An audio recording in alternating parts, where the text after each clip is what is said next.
مستی میں دو اور کبیرہ گناہ کر بیٹھے۔ اس عورت نے ان سے آسمان پر چڑھنے کا عمل بھی سیکھ لیا، جس کے ذریعے وہ آسمان پر جاتے تھے۔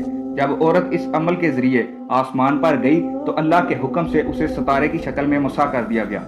چونکہ اس عورت کا نام زورا تھا، اسی لیے وہ سیارہ زورا کہلایا، جسے آج وینس کہتے ہیں۔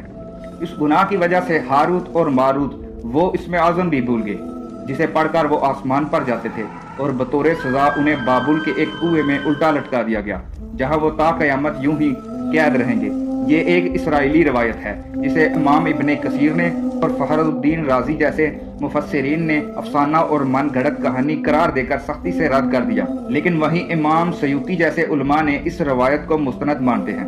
ہاروت اور ماروت اور چاہے بابل کے سلسلے میں ایک اور روایات کثرت سے بیان کی جاتی ہے، جس کے مطابق ایک زمانہ ایسا تھا جب شہر بابل روئے زمین پر تہذیب و تمدن کا مرکز تھا۔